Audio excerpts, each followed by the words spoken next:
Hi guys, সুপ্ৰভাত। আজি আমাৰ মাজুলীত দ্বিতীয়টো দিন আৰু এতিয়া আমি ওলাইছোঁ ফাৰ্ষ্টত আউনীআটী সত্ৰলৈ। তাত আমি প্ৰভু ঈশ্বৰক লগ কৰিম, তাত তেওঁলোকৰ ইতিবৃত্তৰ বিষয়ে আমি জানিম, দুটামান কথা পাতিম আমি তাতে। আৰু তাত মিউজিয়ামো আছে বুলি শুনিছোঁ, হয় ন? মিউজিয়ামত যাব লাগিব। আছে মিউজিয়ামৰ বহুতখিনি বস্তু, যিহেতু আমি মাজুলীখন সাংস্কৃতিক নগৰী বুলি জানোৱেই, তাৰ লগতে আমি তাৰ যিমানখিনি ইতিহাস আছে ইতিহাসখিনিও চাবলৈ ট্ৰাই কৰিম। গতিকে তাৰ প্ৰত্যেকটো বস্তু আমি চাম, ভালকৈ বুজিম।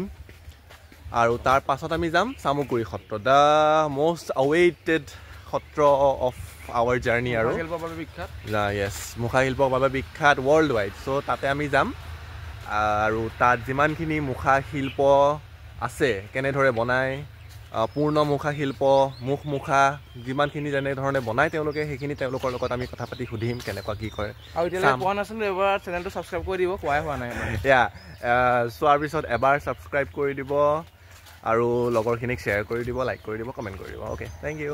এই চামগুৰিত মেলা হয় সেইটো কৈ দিয়ক। অ'কে, আৰু এটা কথা আছিলে, চামগুৰিত বৰ ধুনীয়া মেলা হয়, বহুত ডাঙৰকৈ ৰাস উৎসৱৰ উপলক্ষে। আৰু চাব তাত মেলাত কি আমি দেখোঁ। আৰু যাত্ৰাটো বৰ নেদেখোঁ, ডাইৰেক্ট গৈ দেখুৱামগৈ। য়েছ, ডাইৰেক্ট গৈ দেখাম। ঠিক আছে, বাই। গাইজ, বৰ্তমান দেখিছে কি ধুনীয়া পৰিৱেশ। আমি এতিয়া টমটম এখন পালোঁ আৰু টমটমখনতে গৈ আছোঁ। বহুত দেৰি ৰ'লোঁ, আপোনাক কৈছোঁৱে। ইয়াতে এতিয়া কমলাবাৰী গৈ আছোঁ, তাৰপিছত আমি যাম তাৰ পৰা আউনীআটী আৰু সকলোখিনি দেখুৱাম। যাত্ৰাটো ইমান নেদেখুৱাম বুলি কৈছিলোঁ, যদিও ইমান ধুনীয়া দেখিছে, কি ধুনীয়া এটা পৰিৱেশ, পথাৰ, ধাননি পথাৰ, এনে দেখুৱাই থাকিব পৰা নাই, সেইকাৰণে চাই থাকিব। বৰ্তমান আজি আমি আহি পালোহি মাজুলীৰ ৰাজসত্ৰ আউনীআটীলৈ আৰু বৰ্তমান বাজিছে ঘড়ীত 2টা বাজিছে। আৰু সত্ৰৰ যিহেতু আজিৰ চবতছে বেছি উপেক্ষিত এটা দিন, ৰাস পূৰ্ণিমা আজি, গতিকে ইয়াত মানুহ সমুদ্ৰ হৈ গৈছে আৰু চবফালে দেখিছেই চাগে গাড়ী মটৰ ভিৰ আছে। এতিয়া মেলাও বহিছে। এইফালে মেইন বাটচৰাতে আমি আছোঁ আৰু বাটচৰাৰ পৰা আমি বৰ্তমান যাবলৈ লৈছোঁ আউনীআটী সত্ৰৰ ভিতৰলৈ। চাই থাকিম। গাইজ, আমি বৰ্তমান আহি পালোহি আউনীআটী সত্ৰৰ মুখ্যদ্বাৰী প্ৰৱেশ কৰি ভিতৰ ভাগ। আৰু এইফালে কি ধুনীয়া পৰিৱেশ, এইফালে গছ গছনি দেখিছে আমাৰ বেকগ্ৰাউণ্ডত, আৰু দুফালে পুখুৰী দুটা বহুত ডাঙৰ ডাঙৰ আৰু খুব ধুনীয়া লাগিছে। আৰু এইফালে দেখিছেই আমাৰ যি আকাশবন্তি জ্বলাইছিলে কাতি বিহুৰ, সেইফালে আকাশবন্তি প্ৰজ্বলন কৰোৱা যি ঠাই আছিলে, সেয়া সন্মুখত আপোনালোকে দেখা পাইছে।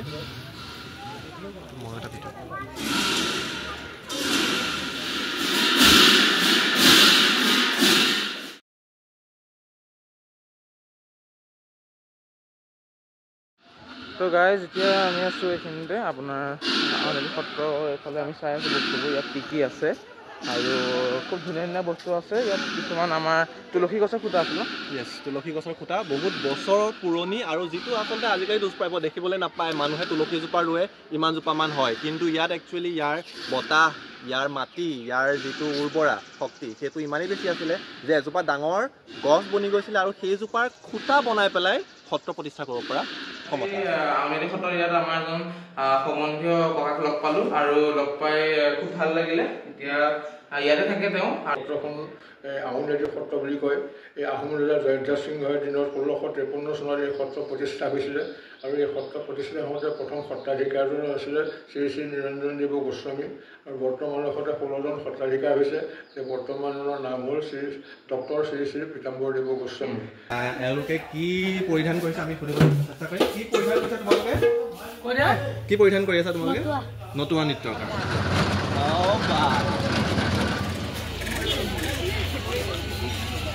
তো গাইজ, এতিয়া আছোঁ চামগুৰি সত্ৰত, আৰু চামগুৰি সত্ৰত ইমান ধুনীয়া পৰিৱেশ। এইফালে মুখা দেখিছে।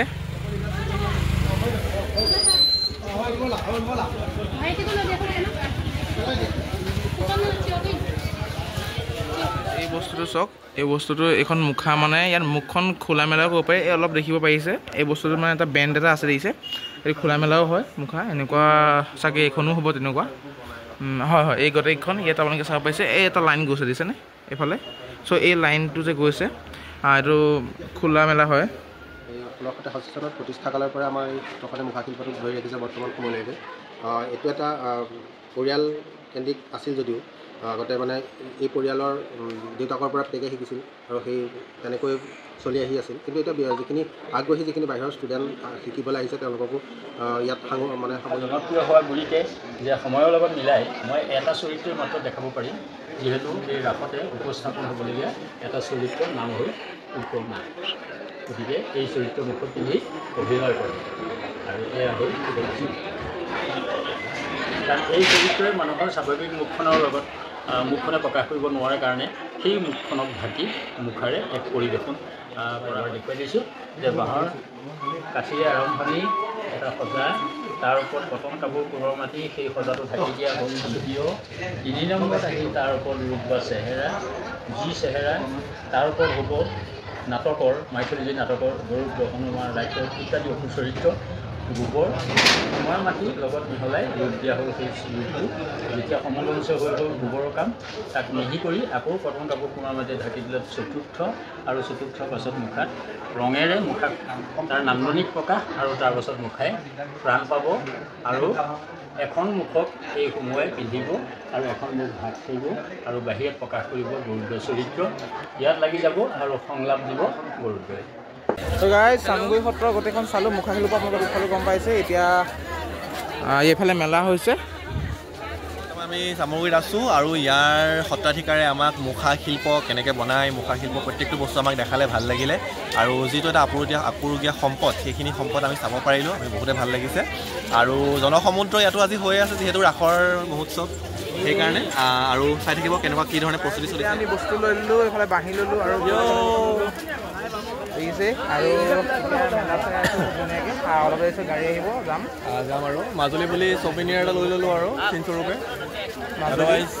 আদাৰৱাইজটো আৰু এইটো মেমৰিতে থাকি যাব এইটো কনক্ৰিট কিবা এটা এভিডেঞ্চ আছে তো গাইজ বৰ্তমান চামগুৰিৰ পৰা আমি গৈছোঁ গাড়ী এখন কৰিয়ে যাবলগীয়া হ'ল ইয়াত গাড়ী বহুত দিগদাৰ আপোনালোকে গাড়ী নিজৰ লৈ আনিব নহ'লে বাইক চুৰি লৈ আনিব এতিয়া আমি গৈ আছোঁ টমটম এখনতে ৰঙাচাৰী সোণাৰীয়েদি আৰু কাইলৈ ইয়াৰ পৰা আমি যাম যোৰহাট অল টুগেডাৰ বহুত ভাল লাগিলে মাজুলীলৈ আহি পেলাই দুদিনৰ ট্ৰিপ আছিলে দুদিনৰ ট্ৰিপতে আমি অলমষ্ট মেইন সত্ৰকেইখন আমি কভাৰ কৰিবলৈ কাৰণে সক্ষম হ'লোঁ আমি চামগুৰি সত্ৰৰ মুখাও চালোঁ যিটো চবতছে ইয়াৰ হাইলাইট আৰু তাৰ লগতে আমি ইয়াত মেলাও দেখিলোঁ বহুত বস্তু কিনিলোঁ ভাল লাগিলে ফূৰ্তি কৰিলোঁ বহুত ধুনীয়া এক্সপিৰিয়েঞ্চ তেনেহ'লে মাজুলীৰ ট্ৰিপ আমাৰ ইমানতে সামৰণি মাৰিছোঁ আৰু কাইলৈ আমি যামগৈ তেনেহ'লে যদি ভাল পালে আমাৰ ভিডিঅ'টো লাইক ছাবস্ক্ৰাইব শ্বেয়াৰ কমেণ্ট চব কৰি দিব বিনালে গানটোৰ সৈতে আমি আমাৰ ব্লগটো ইয়াতে সামৰণি মাৰিছোঁ জয় জুবিন দা জয় জুবিন দা